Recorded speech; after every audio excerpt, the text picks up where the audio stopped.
नवज़ायदा बच्चों के अंदर आँखों से पीप या मवाद का निकलना या आँखों का सुर्ख रहना एक ख़तरनाक अलामत हो सकती है। मेरा नाम डॉक्टर सुमेरा मेहदी है और मैं चाइल्ड स्पेशलिस्ट हूँ। आज मैं बात करूँगी नवज़ायदा बच्चों के अंदर आँखों के इन्फेक्शन के बारे में, जिसे मेडिकल की ज़बान में कंजक्टिवाइटिस कहा जाता है। कंजक्टिवाइटिस आँखों की झिल्ली यानी कि कंजक्टाइवा की सोजिश को कहा जाता है, जो बच्चे की पैदाइश के बाद पहले 28 दिनों के दौरान हो सकती है, और अगर इसका बरवक्त इलाज न किया जाए तो ये एक संगीन मसला इख्तियार हो सकता है। इसकी क्या अलामात हो सकती हैं? आँखों के अंदर सफ़ेद जगह और पलकों का अंदरूनी हिस्सा सुर्ख और लाल रहना, आँखों से मुसलसल तौर पर पीप या मवाद का निकलना, बलम यानी कि आँख और पलकों का सूज जाना। इसके अलावा पलकों का चिपक जाना, ख़ास तौर पे बच्चा जब सुबह में सो के उठे तो आँखें बुरी तरीके से चिपकी हुई होती हैं। रोशनी से हसासियत यानी कि बच्चा रोशनी में बिल्कुल आँखें नहीं खोलता। रवैये में तब्दीली यानी कि चिड़चिड़ा होना, दूध का कम पीना या बिल्कुल भी नहीं सोना और बहुत ज़्यादा रोना। अब इस इन्फेक्शंस की वजूहात क्या हो सकती हैं? इसमें सबसे पहली वजह बैक्टीरिया के ज़रिए इन्फेक्शन का मुंतकिल होना है, जिसमें क्लाइमीडिया और निज़ेरिया जैसे बैक्टीरिया बच्चे को पैदाइश के वक्त माँ के ज़रिए मुंतकिल हो सकते हैं और ये बिनाई को किसी ख़तरनाक हद तक मुतासिर कर सकते हैं।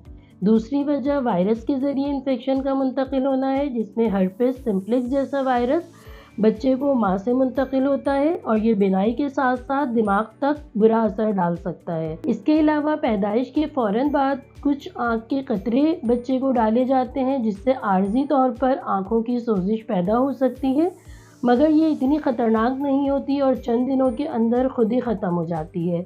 इसके अलावा गर्द, धुआं और एलर्जी जैसे माहौल में भी बच्चे की आंख मुतासिर होने का खदशा रहता है। अगर इस इन्फेक्शंस का बरवक्त इलाज न किया जाए तो ये मज़ीद पेचीदगियाँ पैदा कर सकता है, जिस तरह आँख की झिल्ली में सुराख, बिनाई को नुकसान, आँख की बनावट को नुकसान और इस इन्फेक्शन का जिस्म के दूसरे हिस्सों में भी फैल जाना है।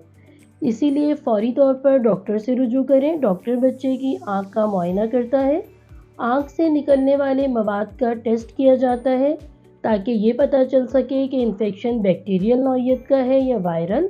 उसके साथ साथ खून के कुछ टेस्ट भी किए जाते हैं और माँ का मुआयना भी किया जाता है। अगर इन्फेक्शन बैक्टीरियल नौइयत का है तो उस सूरत में कुछ एंटीबायोटिक्स, मरहम और आँख के कतरे तजवीज़ किए जाते हैं, और शदीद इन्फेक्शन की सूरत में इंजेक्शन के ज़रिए भी एंटीबायोटिक्स दी जा सकती है। लेकिन अगर इन्फेक्शन की वजह कोई मिट्टी, कोई धुआं या एलर्जी है तो उस सूरत में किसी ख़ास दवा की ज़रूरत नहीं होती, सिवाय इसके कि आँखों की सफाई का अच्छे से ख्याल रखना है। अब देखना ये है कि इनसे बचाव किस तरह मुमकिन हो सकता है। तो सबसे पहले तो प्रेगनेंसी के दौरान माँ का मुकम्मल चेकअप नहायत ज़रूरी है। उसके साथ साथ बच्चे की सफाई यानी कि उसका बिस्तर, तौलिया और हाथों की सफाई नहायत ज़रूरी है।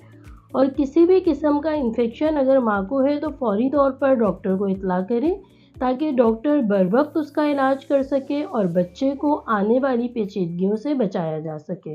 राबिता नंबर 032121880809।